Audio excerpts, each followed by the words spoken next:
మహనీయుడు ఎన్టీ రామారావు గారు మరణించి 30 సంవత్సరాలైనా 60 సంవత్సరాలైనా 100 సంవత్సరాలైనా ఆయన జనంలో జీవించే ఉంటాడని చెప్పడానికి ఇవాళ అనేక తార్కాణాలు ఇవాళ మన ముందున్నాయి. ఇవాళ ఒక మాటలో చెప్పాలంటే పేదవాడి ఆకలిని గుర్తించిన మహనీయుడు ఎన్టీ రామారావు గారు. పేదవాడికి ఏం కావాలో ఆలోచన చేసిన వాడు ఎన్టీ రామారావు గారు. ఆనాడు ఆయన పెట్టిన స్కీమ్లే ఇవాళ ప్రభుత్వాలు ఏ వచ్చినా ముఖ్యమంత్రులు ఎవరైనా కొనసాగించేది ఆయన పెట్టిన స్కీములని సందర్భంగా నేను తెలియజేస్తానికి. దానికి ఉదాహరణ ఇవాళ 2 రూపాయల కిలో బియ్యం ఆనాడు మరి 83లో పెడితే ఇవాటి వరకు కూడా మరి అదే కొనసాగుతూ ఉన్నది. అది ఎన్టీ రామారావు గారి స్కీమ్, అది పేదోళ్ళ స్కీమ్. పేదల యొక్క పెన్నిది ఎన్టీ రామారావు అని చెప్పడానికి అది నిదర్శనమని కూడా ఈ సందర్భంగా. అదేవిధంగా ఇండ్లు కానీ, మాండలిక వ్యవస్థ కానీ, పటేల్ పట్వారీ వ్యవస్థ రద్దు కానీ, 9% రిజర్వేషన్ మహిళలకు కానీ, ఆస్తిలో హక్కు మహిళలకు ఇచ్చినటువంటి మహానుభావుడు ఎన్టీ రామారావు గారిని ఈ సందర్భంగా నేను తెలియజేస్తా ఉన్నా. ఎస్సీ ఎస్టీ బడుగు బలహీన వర్గాల ప్రభుత్వంగా తెలుగుదేశం పార్టీ ఆనాడు ఎన్టీ రామారావు గారి నాయకత్వంలో కొనసాగిన విషయాన్ని కూడా ఈ సందర్భంగా నేను తెలియజేస్తా ఉన్నా. ఏది ఏమైనా ఒక మహనీయుడు, ఎందరో పుడతారు మహనీయులు, అందరూ కాలేరు దీన జన బాంధవుడు. ఆయన దీన జన బాంధవుడు మన ఎన్టీ రామారావు గారిని ఈ సందర్భంగా నేను తెలియజేస్తా ఉన్నా. ఆయన అభిమానిగా ఆనాటి నుంచి ఈనాటి వరకు కూడా బర్త్డే కావచ్చు, అదేవిధంగా వర్ధంతి కావచ్చు, ఏదైనా నేను ప్రతిసారి ఆయన భక్తుడిగా ఈ ఘాటుకు నేను వస్తూనే ఉన్నాను. నా జీవితం అంతా నేను మరణించేంత వరకు కూడా ఈ ఘాటుకు రావటం జరుగుతుందని ఈ సందర్భంగా నేను తెలియజేస్తా ఉన్నా. ఆయనను మరవలేము. నా ఇంట్లో ఇవాళ కూడా ఆయన ఫోటోలు తప్ప ఎవరి ఫోటోలు లేవు.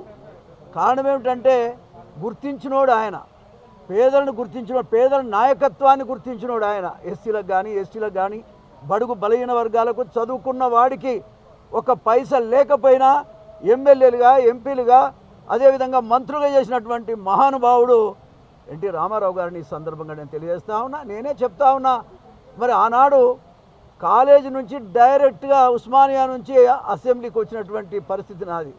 అంటే అసెంబ్లీ నుంచి మన యూనివర్సిటీ నుంచి అసెంబ్లీకి తీసుకొచ్చినటువంటి మహానుభావుడు ఎన్టీ రామారావు గారిని ఈ సందర్భంగా నేను తెలియజేస్తా ఉన్నా. మర్చిపోలేము.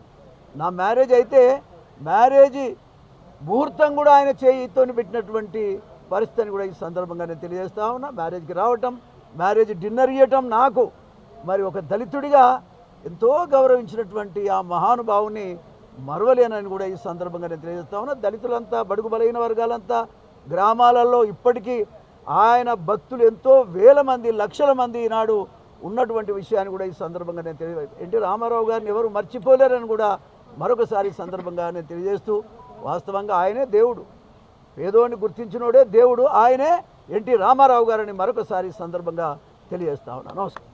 నటరత్న, నట సార్వభౌముడు, పేదల పెన్నిధి, లక్షలాది మంది యువకులను రాజకీయ నాయకులుగా తీర్చిదిద్దినటువంటి గొప్ప ధీరోదాతుడు ఎన్టీ రామారావు గారు ఎప్పుడు అమరుడే.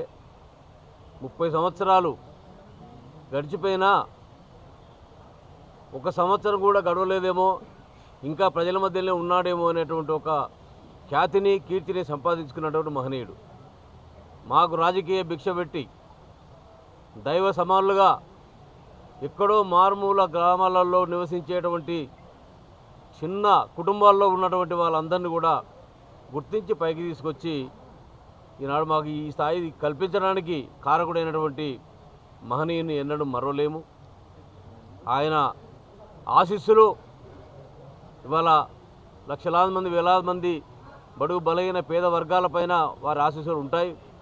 తెలుగు ప్రజలు ఎక్కడున్నా వారిని మరవలేము. తెలుగువారి యొక్క ఆత్మ గౌరవాన్ని దశ దిశలా ప్రపంచవ్యాప్తంగా ప్రచారం చేసి ప్రచురణ చేసినటువంటి ధీరోదత్తుడైన ఎన్టీ రామారావు గారు అమరుడని చెప్పి భావిస్తూ ఉన్నాను. ఈ రోజు వరకు దేశవ్యాప్తంగా ఏ పథకాలు ఇవాళ అమలు చేయబడతా ఉన్నాయో ఆ పథకాలన్నిటికీ కూడా రూపకల్పి శిల్పి ఎన్టీ రామారావు గారు. అలాంటి గొప్ప నాయకుడి నాయకత్వంలో రాజకీయ రంగ ప్రవేశం చేసి 1982లో ఈనాటి వరకు కూడా ఒక రాజకీయ నాయకులుగా గుర్తింపు మాకు వచ్చిందంటే, ఒక గౌరవం మర్యాద ప్రతిష్ట ఇవాళ సమాజంలో మాకు ఉంది అంటే అది వారి యొక్క ఔన్నత్యం, వారి గొప్పతనం, వారి దురదృష్టం అని చెప్పి చెప్పక తప్పదు. ఏదేమైనప్పటికీ కూడా వారిని ఆదర్శంగా తీసుకోవాలి. వారి మార్గదర్శనంలో వారు నీతికి పెద్దపీట వేసిండు. నీతి నిజాయితీ అంటే వారికి ప్రాణం. ఇవాళ అది కనపడడం లేదు. అవినీతిమయమైనటువంటి సమాజంలో నీతివంతమైనటువంటి పాలనకు మళ్ళీ శ్రీకారం చుట్టవలసిన అవసరం ఉంది. యువకులంతా చైతన్యవంతం కావాల్సిన అవసరం ఉంది. డబ్బు లేకుండా రాజకీయాలు లేవనేటువంటి ఈ పరిస్థితి ఏదైతే ఉందో ఇది పోవాలి. ఆనాడు డబ్బు కాదు, మనసు ఉండాలి, పనిచేసే గుణం ఉండాలి, నీతి నిజాయితీ ఉండాలని ఆనాడు వారు సూచించినారు. ఆ మార్గదర్శనంలో మేమంతా పనిచేసినాం. ఇవాళ దూరంగా రాజకీయాలకు ఉండాలనే భయం కలుగుతూ ఉంది. ఎందుకంటే ఆ డబ్బు ప్రభావం ఆ విధంగా ఉంది. దాన్ని తగ్గించాల్సిన అవసరం ఉంది. ఎన్టీ రామారావు స్ఫూర్తితోటి ప్రజలే చైతన్యవంతులు కావాలి, సమాజమే చైతన్యవంతమైన సమాజంగా తీర్చిదిద్దబడాలి, యువత అందుకు నడుబిగించాలని చెప్పి అందరికీ కూడా నేను సూచన చేస్తూ, వారి 30వ వర్ధంతి రోజున వారికి నా ప్రగాఢమైనటువంటి నివాళులర్పిస్తూ, వారి ఆశీస్సులు ఎప్పుడు మాకు అండగా ఉండాలని చెప్పి కోరుకుంటూ సెలవు తీసుకుంటా ఉన్నాను.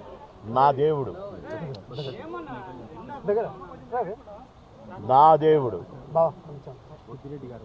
నన్ను తమ్ముడు అని సంబోధించి పిలిచిన నా దేవుడు ఎన్టీఆర్ గారు పరమపదించాడు అనడానికి నాకు నోరు రావట్లేదు. అసలు రావటానికి వీల్లేదు. ఎందుకంటే భూమి ఉన్నంత వరకు నా దేవుడు బతికే ఉంటాడు.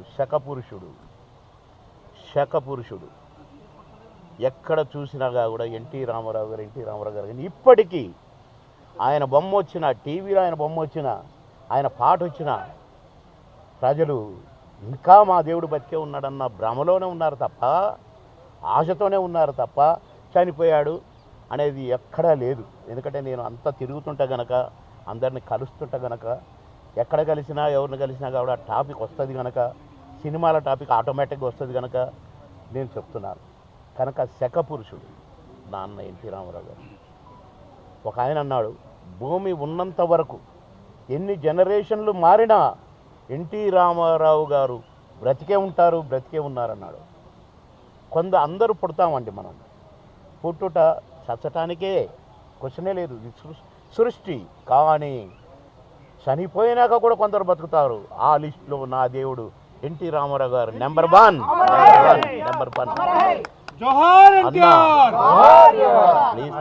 ప్లీజ్ తమ్ముళ్ళు అన్నగారికి నివాళులు అర్పించేటప్పుడు స్లోగన్స్ కాదు తమ్ముడు, వినాలి తమ్ముడు. అన్నగారి గురించి అందరు వినాలి. కృష్ణుడిగా వేసిన దేవుడే, రాముడిగా వేసిన దేవుడే, దుర్యోధనుడిగా వేసిన దేవుడే, రావణాసురుడిగా వేసిన దేవుడే, చెప్పులు కుట్టుకునే క్యారెక్టర్ వేసిన దేవుడే. అది ఎన్టీ రామారావు. అలాంటి అన్న మనందరి అన్న అవ్వటం ఇప్పటికీ కూడా ఎన్టీ రామారావు గారు జిందాబాద్ అని అంటూ ఓట్లు కూడా వేసి మొన్న పంచాయతీ ఎలక్షన్లో నిరూపించారు. అన్న భక్తులు మనమందరంగా కూడా అన్నగారి భక్తులమే. ఆ అన్నగారు మళ్ళీ పుట్టాలి, మళ్ళీ ఒక నటుడుగా వెలగాలి, మళ్ళీ రాష్ట్రాన్ని పరిపాలించాలి. దుమ్ము మళ్ళీ దులపడానికి మళ్ళీ నా దేవుడు ఎన్టీ రామారావు గారు వస్తాడు అని ప్రగాఢంగా నమ్మే వాళ్ళలో నేను నెంబర్ వన్. అలాంటి అన్నగారిని తలంచుకునే భాగ్యం కలిగినందుకు నన్ను ఇక్కడికి ఇన్వైట్ చేసిన రామ్మోహన్ అన్నకి నమస్కారాలు తెలియజేస్తున్నాను. నా దేవుడు ఎప్పటికైనా అమరహే. జై ఎన్టీఆర్.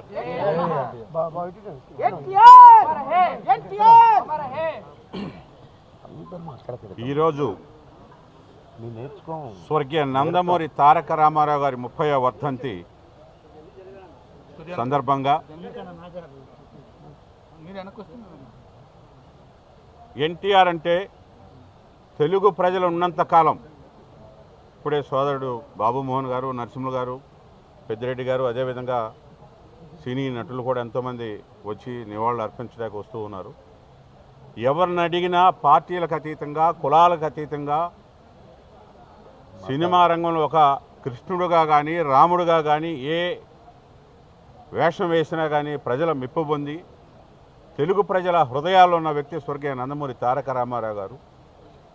ఆయనకి ఆ స్థాయి తీసుకొచ్చిన తెలుగు ప్రజలకి నేను ఏమి చేయాలి, స్వచ్ఛమైన రాజకీయాలు, స్వచ్ఛమైన పరిపాలన తీసుకురావాలనే ఉద్దేశంతో ఆ రోజు తెలుగు ప్రజల కోసం తెలుగుదేశం పార్టీ స్థాపించి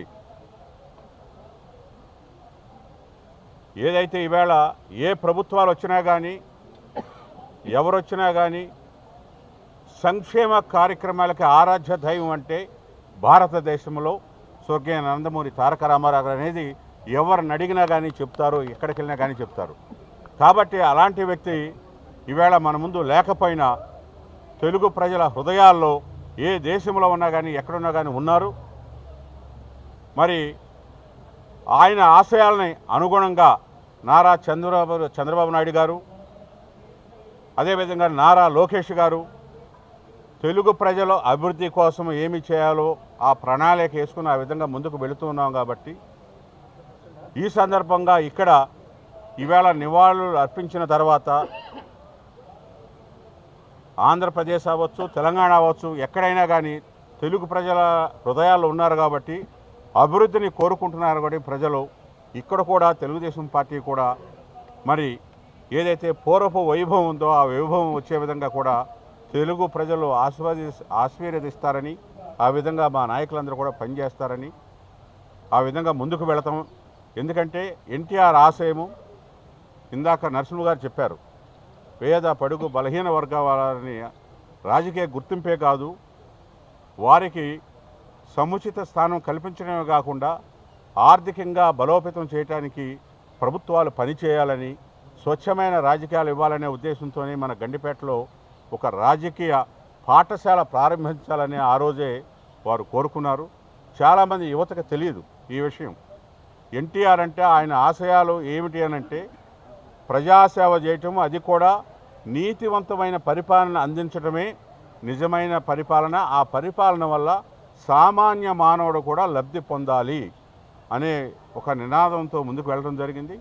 ఆ విధంగా నిజంగా ఆయన ఆశయాలు ముందుకు తీసుకువెళ్ళిన రోజే మేము అర్పించే నిజమైన నివాళులని నేనైతే భావిస్తూ మీ అందరి దగ్గర సెలవు తీసుకుంటా.